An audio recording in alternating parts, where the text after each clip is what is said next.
duties of the temple service was the constant care of the lamps on the golden lampstand. They had to be continually refilled with oil, cleaned of soot, and their wicks had to be maintained. How many know that just because you get saved, that you can't, that there's some times throughout your life of salvation that you need to be refilled with oil, that you need to be cleaned of soot, that you need to have your wicks maintained. See, there's one baptism, but there's many fillings. And so we have to constantly care for and maintain ourselves. When we're in this world, we're subject to soot. We're subject to running out of oil. We're subject to being come dirty and having our wicks distorted. And so periodically, we need to be refined with oil. The same way you check your gas gauge, your oil tank on your vehicles is the same way we got to do with our spiritual selves. You can't just have oil one day and think that that's going to maintain you and sustain you for the duration of your salvation. But there comes a time that you're going to have to get a refill. In this vision, Zechariah sees self-filling lamps that were fed directly from 2 olive trees. In the temple, the lamps were fueled by pure, specially prepared olive oil. The lampstand that Zechariah saw in his vision was fed straight from the trees. This indicated a steady supply of oil, signifying that God's power would be reflected in the light. You see, if we want to study, the best way to assure a steady supply is to be tapped into the supply source. If you get something second, third, fourth hand, there's no guarantee that you're going to maintain a steady supply. And oil was obtained from crushed olives and used in bowls with wicks to produce light. But he said, "What are these, my Lord?" he asked. Didn't understand.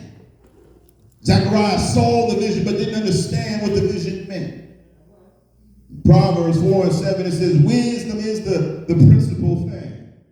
Therefore, we have to get wisdom. And with all that getting, we also have to get a level of understanding. What good is the word if we don't understand it? What good is a dream or a vision if we don't understand them? We can have dreams, we have visions, we should pray and ask God for the revelation of that dream, of that vision.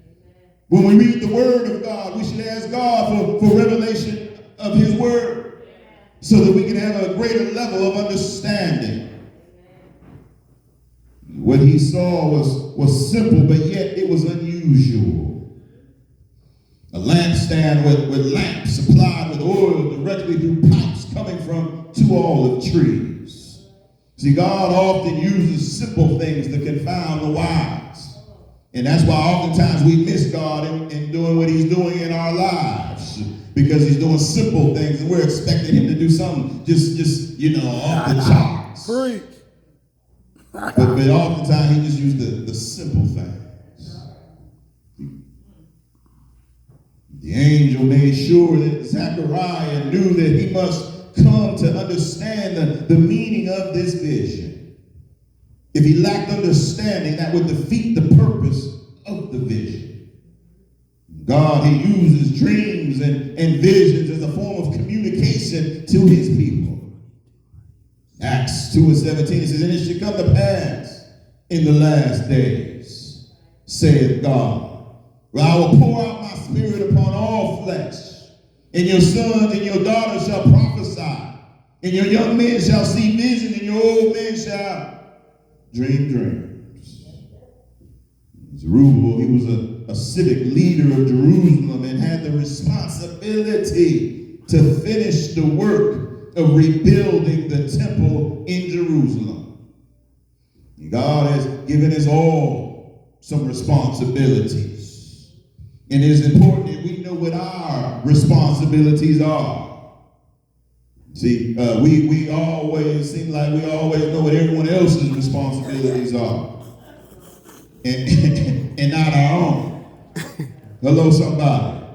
But you're responsible for your own temple, not my temple, but your own temple. So while you're over here trying to tell me what I'm responsible for my temple, you leave your temple neglected. You have your own responsibility for your own temple. The work had stalled, and Zerubbabel needed encouragement to carry on the work. While the prophets Haggai and Zechariah gave the normal and spiritual encouragement to resume work on the temple, Zerubbabel ensured that the task was carried out. As the work was being completed, the prophets encouraged Zerubbabel and told him of a time when spiritual apathy and foreign oppression would forever be abolished. And I don't know about you, but I'm looking forward to that time as well. And the time has come.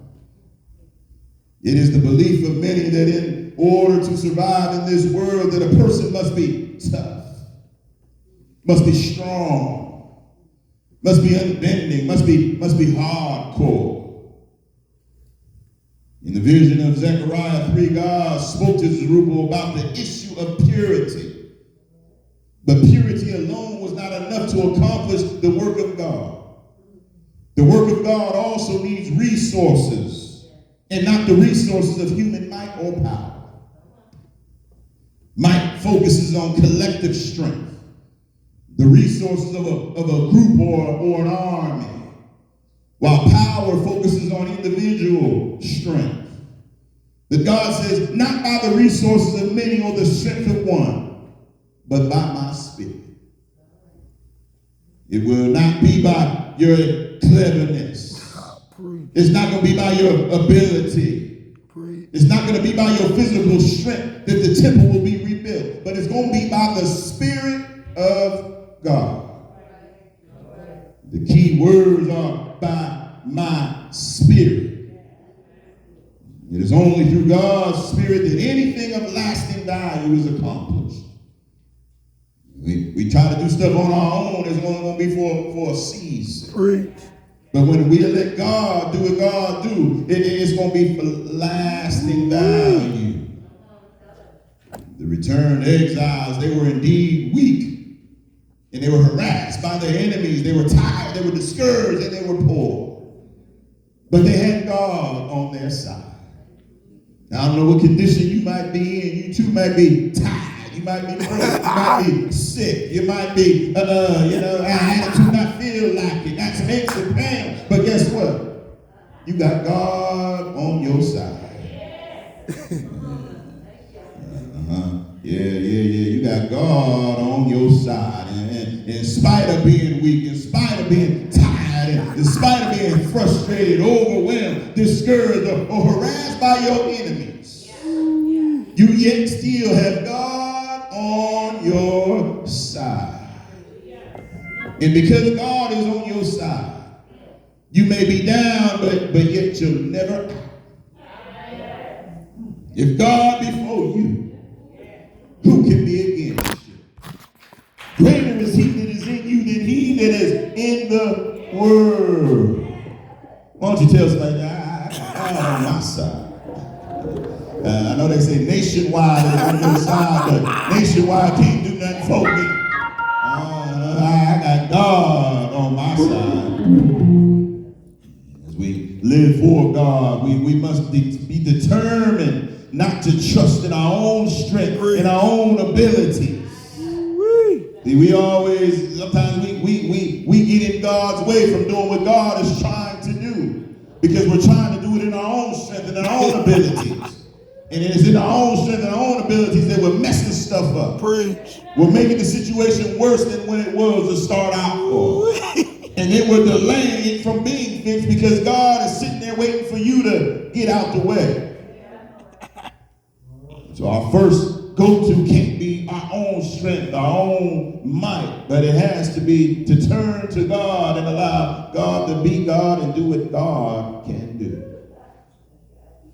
Instead, we must learn to depend on God and work in the power of his Spirit. In Hosea 1 and 7, it said, yet I will have mercy on